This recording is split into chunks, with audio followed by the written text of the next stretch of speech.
우리 옆에 분들하고 한번 인사하세요. 예수님 부활하셨습니다. 축하합니다.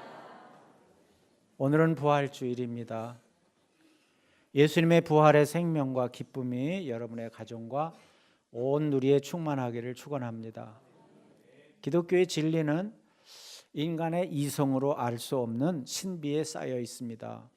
최대 신비는 뭐예요? 예수님의 성탄 그리고 부활이죠. 예수님께서 성령으로 잉태되어 동정녀의 몸에서 죄 없는 분으로 태어나신 것은 이 세상의 무엇으로도 설명할 수 없는 신비일 뿐입니다. 또 예수님께서 십자가에서 돌아가신 후에 3일 만에 부활하신 것은 인류 역사에서 찾아볼 수 없는 신비일 뿐입니다. 성경은 신비로 시작해서 신비로 끝이 납니다. 그 이유는 하나님께서 인간 역사에 찾아오셔서 우리 인간을 구원하신 역사를 기록한 책이기 때문에 그렇다는 거예요. 오늘도 말씀을 들을 때, 여러분이 성경을 읽을 때 항상 누구의 도움을 받아야 돼요? 성령님의 도움을 받아요. 다시 말하면 성령님이 통역해 주셔야 깨달을 수가 있다. 그래서 항상 예배 드릴 때는 성령님과 함께 여러분이 예배를 드린다. 성령님 깨닫게 해달라고 기도하는 마음으로 말씀을 들어야 될 줄로 믿습니다. 그러니까 성경을 받아들일 수 있는 것은 창조주 하나님을 믿음으로만 가능한 거예요. 그래서 믿음의 사람이라야 하나님의 기적을 경험할 수 있고요, 믿음의 사람이라야 하나님을 기쁘시게 해드릴 수가 있다고 하는 거예요. 우리는 미래를 알 수 없잖아요. 그런데 예수님은 오셔서 이 땅에 계시면서도 죽음을 예언하셨고 또 부활을 예언하셨어요. 가족들도 알 수 없었고 3년 동안이나 동고동락했던 제자들도 알 수가 없었어요. 그런데 예수님은 말씀대로 한치의 착오도 없이 3일 만에 부활하셨어요. 오늘 우리가 이 자리에 모인 것도 예수님의 부활이 있었기 때문에 모인 거예요. 그 부활하신 날이 바로 주일이에요. 자, 만약에 부활이 없다고 한다면 기독교의 모든 진리가 허사가 되는 거예요. 우리의 모임도 의미가 없는 것이에요. 그러니까 사도행전에 보면 초대교회 복음의 핵심이 뭐예요? 십자가와 부활이잖아요. 또 성령님이 오셔서 증거한 내용이 뭐예요? 십자가와 부활이에요. 우리가 어떻게 구원을 받아요?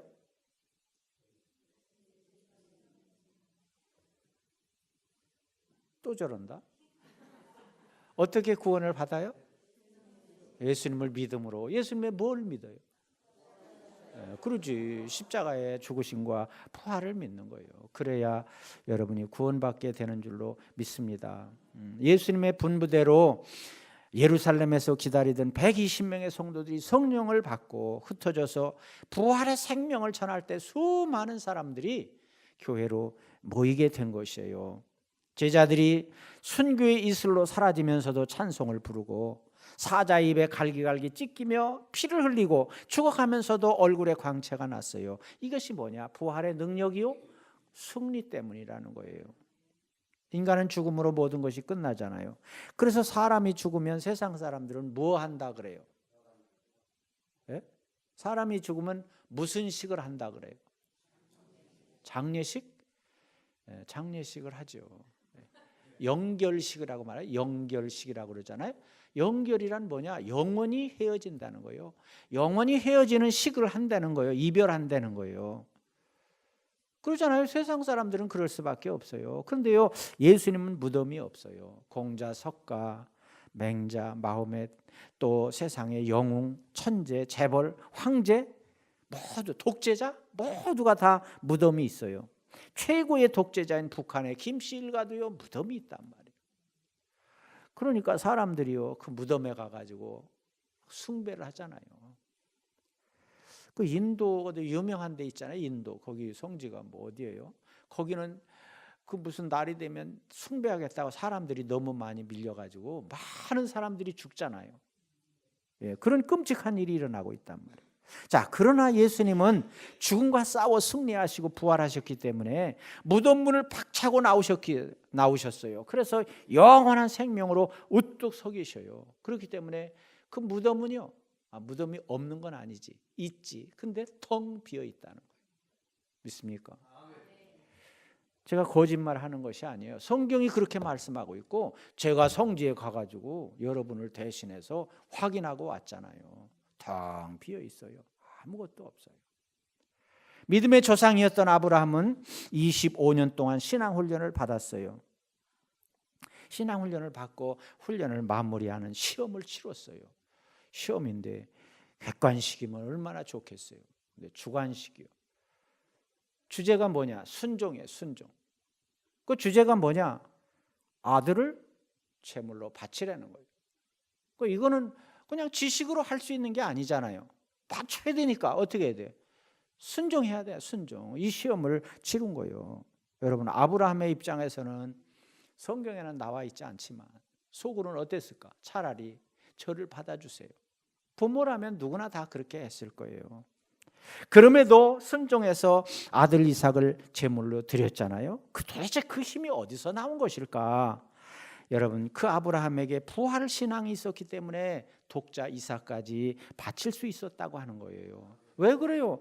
하나님이 아들을 죽이시면 다시 살리실 것이라고 하는 믿음이 있기 때문에 바쳤다고 하는 거예요. 기독교의 원동력은요, 부활의 능력이에요.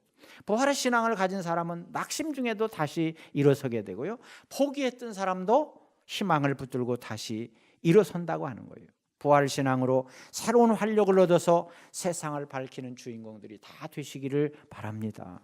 수많은 순교자들이 어떻게 순교했을까? 어떻게 순교했겠어요? 자기 능력으로 돼요? 안 되죠. 부활의 신앙을 믿었기 때문에 가능한 줄로 믿습니다. 자, 그러면 예수님의 무덤으로 가보겠습니다. 무덤은 텅 비어 있었어요. 자, 안식 후 첫날 새벽에 막달라 마리아가 무덤을 찾았어요. 자, 예수님의 시신에 향유를 발라드리려는 마음으로 통이 트기를 기다렸다가 일찍이 갔어요. 그런데 무덤을 막고 있던 돌문이 열려 있어요. 자, 그 지역의 무덤은 동굴 무덤이라 그랬죠. 우리하고는 좀 달라. 우리는 땅속에 매장을 하잖아요. 근데 거기는 동굴 같은 데다가 이렇게 시체를 넣어놓고 입구를 돌문으로 닫아요. 그게 무덤이에요.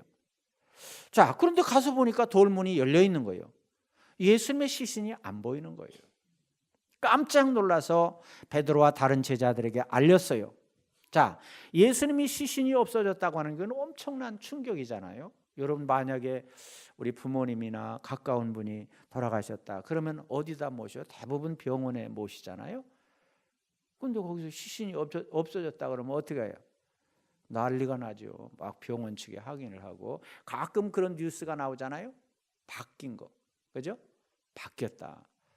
요즘 애기들도 바뀌니까 바뀌는 게 하도 세상이 막 바뀌어서 그런가. 거기서도 이렇게 바뀌는 경우가 있잖아요. 그럴 때 어떻게 난리가 나잖아요. 자, 사람이 죽으면 몸이 흙에서 왔기 때문에 시신을 땅에 묻고 나서야 모든 관계가 끝나는 거예요. 자, 그러니까 영혼은 하나님께로 갔다고 할지라도 육신은 땅속에 묻힘으로 끝이 나요. 그런데 시신이 없으면 사람과의 관계를 종결할 수가 없잖아요. 그러니까 가끔 실종자들의 문제가 이렇게 나오잖아요. 세월호 사건도 아직도 못 찾은 있죠? 몇 사람인가 이렇게 못 찾았어요. 그건 참 문제예요. 주민등록에는 있는데 시신도 없지, 살아있는 사람 찾지도 못하지. 그러니까 국가에서 보상도 못 받아요. 아무 행정 처리를 할 수가 없어요. 그러니까 그냥 기다리는 거예요. 그러니까 얼마나 답답하겠어요. 그러니까 이제는 예수님을 이제 장례 지내고 제자들은 모여서 앞으로 우리가 어떻게 살아야 될 것인가 막 대책을 논의하고 있는 중인데 갑자기 시신이 없어졌다고 하는 말에 큰 충격을 받고 쏜살같이 무덤으로 달려가게 된 것이에요. 확인했지만 무덤이 비어 있어요. 그런데 누군가가 도둑질해 갔다고 한다면 거의 분위기가 산만할 거 아니에요. 그런데 예수님을 쌓았던 세마포 보는 것 가지런히 이렇게 있는 거예요. 쌓았던 그대로 있는 거예요.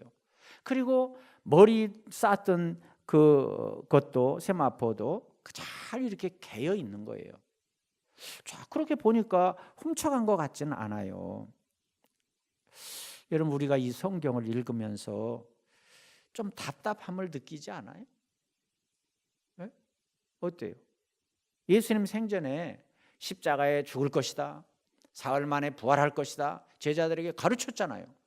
그러면 이 정도 되면 뭔가 감이 와야 되잖아요.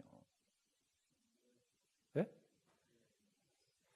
이게 지금 다른 사람 얘기라고 이렇게 들으면요 은혜가 안 돼. 지금 그 주인공이 나라고 하면서 들어야 이 은혜가 되는 거예요. 여러분이 그 제자 중에 한 사람이라 베드로다, 요한이다, 야고보다 이렇게 알고 들어야 은혜가 되는 거지. 남의 얘기면 그냥 스쳐 지나가는 거예요. 그러니까 설교 끝나면 다 잊어버리는 거예요. 어떻게 들어야 돼요? 그러니까 제자들은요 그 순간에도 생각이 안 난 거예요. 그래서 9절에 보면 그들은 성경에 그가 죽은 자 가운데서 다시 살아나야 하리라 하신 말씀을 아직 알지 못하더라. 그래서 아직 알지 못하더라. 인간의 한계입니다. 이 미련한 모습을 보면서 우리가 누구를 손가락질 하겠어요? 다 이것이 우리의 모습이라고 하는 거예요. 부활을 믿지 못했다고 하는 거예요.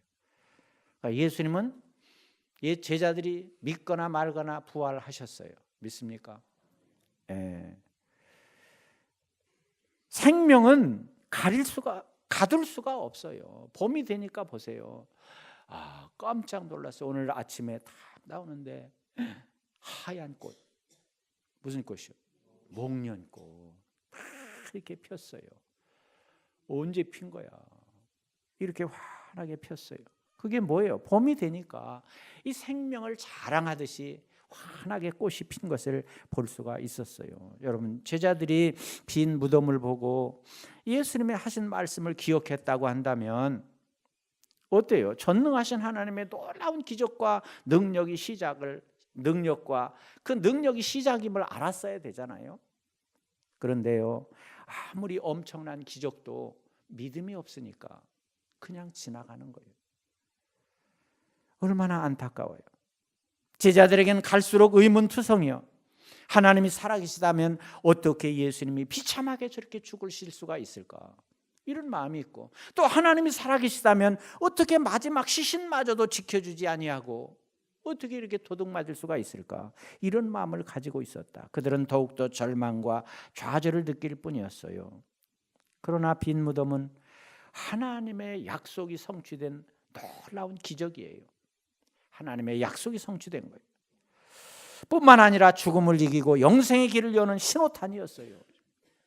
마치 평창올림픽이 열리는데 불꽃이 그냥 다 터져가지고 멋지게 장식하잖아요. 마치 예수님께서 죽음을 이기시고 여러분에게 영생의 길이 열렸다고 하는 신호탄을 쏜 것과 같다고 하는 거예요. 그래서 모든 사람들이 산 소망을 가지게 되었어요. 여러분에게 예수님이 산 소망을 주셨잖아요. 그리고 우리가 영생의 소망을 가지고 살아가는 거잖아요. 우리가 죽어도 부활하는 소망을 가지게 되었어요. 자, 그러면 이제 예수 믿는 우리들의 무덤은 어떻게 돼야 되는가? 예수님은요, 예수님을 위해서 부활이 필요해요, 안 필요해요? 필요 없어요. 예수님을 위해서 무슨 부활이 필요 있어요? 그분은 영원하신 분인데. 그러면 왜 부활하신 거예요? 그거는 여러분과 나를 위해서 부활하신 것이에요. 이렇게 너희가 부활할 것이다 하는 것을 모범으로 보여주신 것이란 말이에요. 그래서 고린도전서에 보면 이제 그리스도께서 죽은 자 가운데서 다시 살아나사 잠자는 자들의 첫 열매가 되었다. 무슨 열매? 첫 열매가 되었다. 반드시 성도가 부활한다. 내가 부활한 것처럼 너희도 이렇게 부활한다. 그런 시범을 보여주셨다는 거예요. 부활의 첫 열매라고 하는 것은 이제 구약의 정신의 근거를 두고 있습니다. 구약에서 추수를 하면 첫 열매를 하나님 앞에 먼저 바치잖아요. 그럼 그 첫 열매 속에는 앞으로 추수할 모든 열매가 다 포함된 거예요. 그 첫 열매가 그런 의미가 있다는 거예요. 그러니까 모든 인류를 대신해서 예수님이 첫 열매가 되셨다 하는 것이에요. 나사로가 죽었을 때 거기에 모인 사람들은 다 슬퍼 울었어요. 그러나 예수님께서는 어떻게 하셨어요? 요한복음에 보면 우리 친구 나사로가 잠들었도다. 그러나 내가 깨우러 가노라 그랬어요. 잠자는 사람은 반드시 어떻게 돼요? 일어나요. 아이고 예언도 잘하시네. 잠자는 사람은 반드시 일어나게 돼 있잖아요. 물론 잠자다가 죽는 사람도 있지만 그런 거는 특별한 것이고 반드시 일어나잖아요. 우리의 죽음도 그와 같다는 거예요. 우리의 무덤은 우리의 무덤의 의미는 뭐냐? 천국행 기차를 타기 위해서 정거장에 잠깐 머무르는 거예요. 그게 무덤이에요. 믿습니까? 그러니까 거기서는 무덤 자체는 아무 의미가 없잖아요. 그러나 우리는 잠시 머무르다가 우리가 가야 될 목적지로 가는 것이라는 거예요. 그래서 예수님께서 요한복음에 나는 부활이요 생명이니 나를 믿는 자는 죽어도 살겠고 무릇 살아서 나를 믿는 자는 영원히 죽지 아니하리라. 죽어도 살고 살아도 살고 그것이 바로 우리의 삶이라고 하는 거예요. 우리에게는 무덤이 필요가 없어요. 근데 거기 가서 막 제사를 드리고 뭐 숭배를 하고 그럴 필요가 뭐 있어요. 어르신들 잘 들으셔야 돼요. 어르신들이요, 제가 언젠가 화장하는 거 있잖아요. 화장에 대해서 얘기를 하니까 어르신이 그래, 화장을 하면 부활할 때 지장이 있기 때문에 화장은 자기는 반대한다는 거예요. 그래요? 아이고, 우리가 부활하는 거는요 그렇게 싸구려로 부활하는 게 아니에요. 어떤 부활이에요? 영광의 몸으로 영원히 썩지 않는 그런 부활을 하는 거예요. 그러니까 그 몸, 지금 이 땅에 있는 몸으로 부활하는 것이 아니란 말이에요. 믿습니까?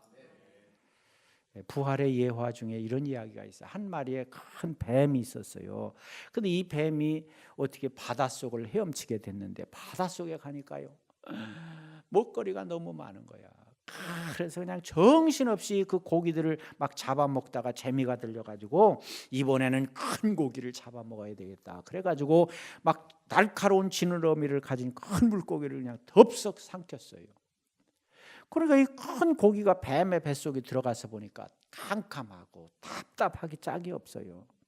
그래서 날카로운 지느러미를 가지고 뱀의 배를 싹 가르고 거기서 빠져나왔어요. 그랬더니 무슨 일이 일어났어요? 작은 물고기들이 다 그 큰 물고기를 따라서 따라 나온 거예요. 이게 뭘 얘기하는 거예요? 그 뱀이 뭐예요? 그 뱀이 죽음이라고 하는 괴물이에요. 괴물. 이 괴물, 죽음이라고 하는 괴물이 오랫동안 하나님의 백성들을 막 집어삼켰단 말이에요. 직분자도 삼키고 연세 많은 분도 삼키고 젊은 사람도 삼키고 아이도 삼키고 정신없이 삼켰어요. 그러다가 어느 날 예수님까지 덥석 삼켜버렸어요. 그러니 어떻게 돼요? 예수님은 그렇게 삼켜서 가두어질 뿐이 아니잖아요. 그래서 예수님이 죽음을 이기고 무덤 문을 박차고 나오셨다는 거예요. 그러니까 어떻게 돼요? 예수님을 따라서 모든 잠자던 성도들이 부활해서 일어나서 영원한 천국을 향해서 가게 되었다 하는 그런 예화예요. 여러분, 이것을 증명하는 성경이 마태복음에 나와 있잖아요. 27장에 보면 땅이 진동하며 바위가 터지고 무덤들이 열리며 자던 성도의 몸이 많이 일어나되 예수의 부활 후에 그들이 무덤에서 나와서 거룩한 성에 들어가 많은 사람에게 보이니라. 이거는 뭐냐? 예수님이 십자가에서 운명하신 후에 일어난 놀라운 기적의 사건들이에요. 믿기 어려운 일이 일어난 거예요. 자, 그러니까 예수님의 부활에 대해서 말씀한 것이 어떻게 돼요? 장차 있을 영광스러운 부활의 장엄한 예고편을 우리에게 보여주신 거예요. 이것은 장차 예수님이 재림하실 때 성도의 부활이 있을 것을 확증해 준 사건이에요. 여러분, 예수님의 부활이 아니었다면 우리는 어떻게 됐을까요? 우리는 아무 소망이 없어요. 멸망받아야 돼요. 그 영원한 지옥에서 있어야 돼요. 네. 아무 소망이 없어요. 그러나 이제 사망이 두렵지 않고 비웃을 수 있게 되었어요. 그래서 바울은 이렇게 사망을 비웃었어요. 고린도전서에 보면 사망아 너의 승리가 어디에 있느냐, 사망아 너희 쏘는 것이 어디에 있느냐 담대하게 외칠 수 있었다. 예수님 믿는 여러분들도 사망을 향해서, 죽음을 향해서, 무덤을 향해서 이렇게 힘차게 외칠 수 있는 여러분들이 되시기를 바랍니다. 이것이 바로 하나님께서 우리에게 선물로 주신 놀라운 복이에요. 이제는 더 이상 절망할 필요가 없어요. 두려워할 필요가 없어요. 우리는 영원한 소망을 가졌기 때문이에요. 믿습니까? 자, 그러면 이제 빈 무덤을 바라보면서 우리는 무슨 생각을 해야 될까? 3년 동안 가르친 제자들과 가족들이나 다른 사람들이 믿거나 말거나 예수님은 부활하셨어요. 하나님의 역사는요, 우리가 믿거나 말거나 하나님의 뜻은 이루어져요. 그러니까 우리 때문에 뭐가 안 이루어지고 어떤 나라 때문에 뭐가 안 이루어지고 그러는 것은 없어요. 하나님의 뜻은 여전히 그 역사의 그 설계대로 이루어지고 있다는 거예요. 사람의 의사와는 상관이 없어요. 그래서 누구도 방해할 수가 없어요. 자, 우리는 이제 빈 무덤을 바라보면서 무엇을 해야 될 것인가? 첫째로는 사망의 권세를 깨뜨리심을 믿어야 된다. 이제 사망은 없어졌어요. 예수 믿는 여러분들에게 사망이 있어요, 없어요? 여기서 말하는 사망은 그냥 인간의 육신적으로 죽는 것을 말하는 것이 아니고 영원한 멸망을 말하는 거예요. 우리에게는 이제 그런 것이 없어졌어요. 여러분, 죽음이 얼마나 무섭습니까? 두렵습니까? 어떤 권세자도 죽음 앞에서는 손을 들어야 되잖아요. 세상에 황제나 독재자나 영웅이나 재벌이나 박사나 누구나 할 것 없이 다 죽음 앞에서는 손을 드는 거예요.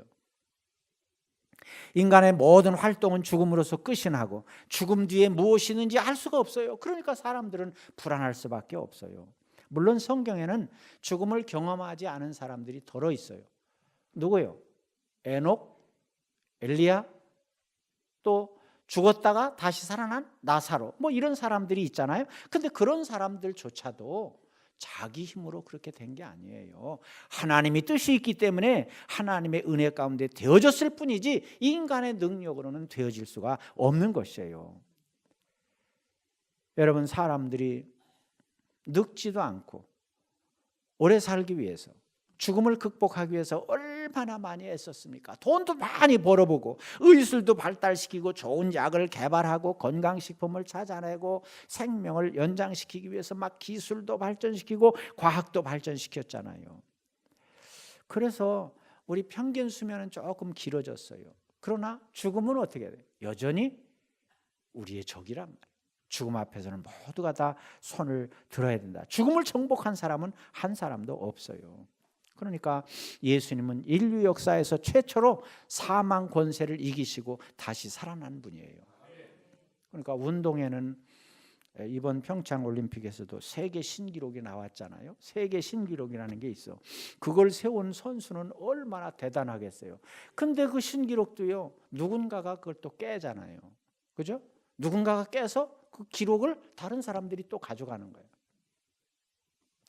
자, 그런데 예수님이 세계 신, 좀 세속적인 표현으로 여러분의 이해를 돕기 위해서 말씀을 드리면, 예수님이 세계 신기록을 세웠어. 그런데 2000년이 지난 오늘날까지 깨진 일이 없고 앞으로도 영원히 깨질 수가 없다는 거예요. 오직 예수님만이 하실 수 있는 일이라는 거예요. 세계 특허요. 2000년이 지났는데도 아무도 그 기록에 도전하는 사람도 없어. 이제는 예수님께서 죽음을 짓밟고 KO 펀치를 날리심으로 다시 부활하신 줄로 믿습니다. 자, 두 번째는 사탄과 싸워서 이기신 것을 믿어야 된다는 거예요. 여러분, 예수님이 십자가에 달리기까지 그 제자였던 가룟 유다가 동원이 되고 유대교 지도자들이 동원이 되고 로마 정치인들이 동원이 되고, 겉으로 보면, 우리가 보이는 눈으로 보면 그런 것들이잖아요. 그런데 내면적으로 보면 사탄이 다 뒤에서 조정을 해서 그렇게 만들었다고 하는 거예요.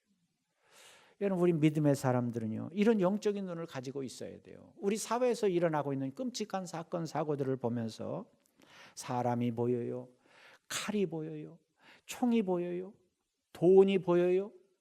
그런데 실제는 뭐예요? 실제는 그 보이는 것에 의해서 되어지는 것이 아니라 내적으로는 악한 사탄이 그런 사람들을 붙잡고 바로 죽이고 멸망시키는 일을 하고 있다고 하는 거예요. 믿습니까? 그래서 우리가 그것을 보기 때문에 복음을 들고 나가서 그 사람들에게 말씀을 전해야 될 줄로 믿습니다. 사탄의 횡포는요, 우리 눈에 보이지 않지만 엄청납니다. 여러분들이 복을 받는 것을 그냥 지나치지 않아요. 사탄은 어디 있어요? 어디 있어요? 아니, 어디 있는지도 모르면 어떻게 이긴대요? 멀리 있었으면 좋겠죠. 여러분에게 가까이 있어요. 우는 사자같이 두루 삼킬 자를 찾는다 그랬어요. 그러니까 우리가 어떻게 해야 돼? 멍하고 있으면 안 된단 말이에요. 근신하라 깨어라 그랬잖아요. 정신을 바짝 차리고 있어야 돼. 그래서 그 사탄의 세력을 꺾어야 된다. 그래서 하나님께서 예수님을 통해서 사탄의 입을 봉하신 거예요. 사탄의 이빨을 뽑았어요. 그래서 이제는 그 사탄이 뭐요? 이빨 빠진 종이 호랑이가 되었어요. 예수님의 이름 앞에 한 길로 왔다 일곱 길로 도망가는 그런 신세가 되었어요. 사탄은 더 이상 여러분은 무서운 존재가 아니에요. 두려운 존재가 아니에요. 사탄의 세력을 꺾어서 지옥의 안방으로 보내야 될 그런 존재라고 하는 거예요. 자, 세 번째는 인간의 교만을 깨뜨리는 그 하나님의 의지를 보아야 된다는 거예요. 자, 로마는 그 당시에 세계를 지배하는 아주 권세 집단이었다 그랬죠. 또 유대교 지도자들은 백성의 모든 것을 관리하는 지도자들이에요. 전국에 합쳐봐야 70명 내외 되는 이 공회원들이 전체 백성들의 살고 죽는 것을 주관했다는 거, 얼마나 권력이 대단했습니까? 자기들이 마음만 먹으면 얼마든지 권력을 휘둘러서 예수님을 십자가에 못 박는데도요, 법이 없어요. 질서가 없어요. 자기들 마음대로 하는 거예요. 한 사람을 죽이기 위해서 온갖 불법을 저지르는 거예요. 그러나 예수님의 부활이 이 모든 것을 허무하게 만들었어요. 그들은 예수님을 십자가에 달고 환호했을 거예요. 박수를 쳤을 거예요. 그리고 샴페인을 터뜨렸을 거예요.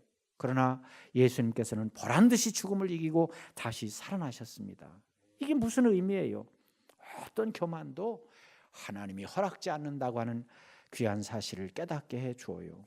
여러분, 세상을 다스리는 통치자는요, 대통령이나 왕이나 어떤 사람도 다 하나님께로부터 권세를 부여받아서 그 권세를 행사하는 거예요. 대한민국이라고 하는 이 조그만 지구의 한 모퉁이를 당신이 관리하시오. 그래서 대통령을 세우는 거예요. 중국이라고 하는 이 넓은 땅을 당신이 관리하시오. 그래서 지구의 한 모퉁이를 주석이라고 그러나? 시 주석?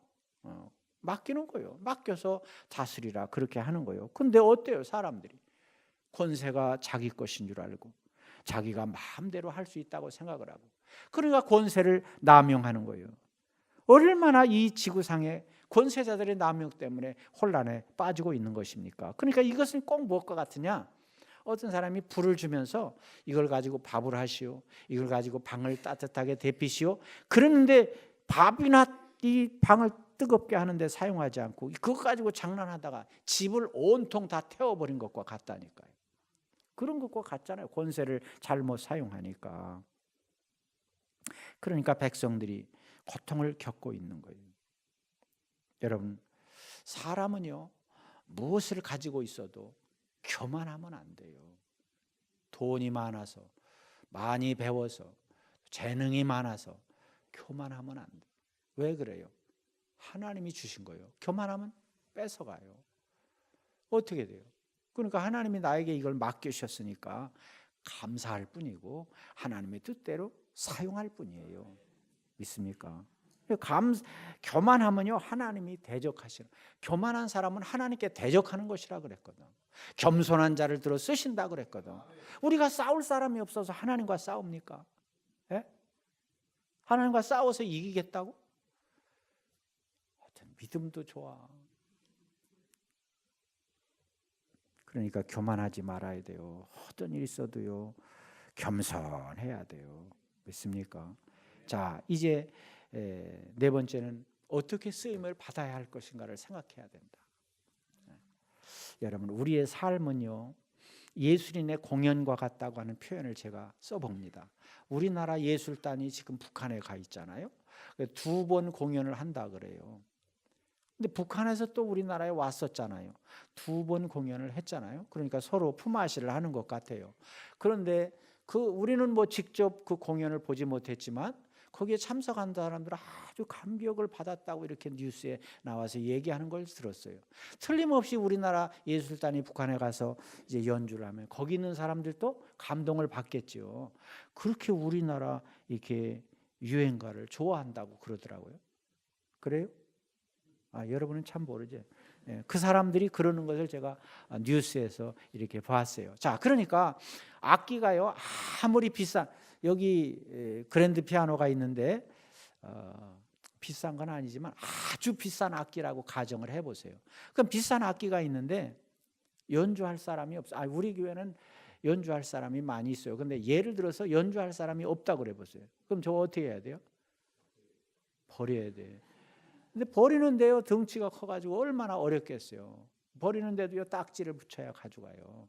자, 그런데 만약에 나보고 그걸 연주를 해보라고 그러면 어떨까? 피아노를 칠 줄 모르잖아요. 그러니까 치면 띵뚱거리다가 듣기 싫은 소리만 나겠지. 그러면 여러분이 피곤해져요.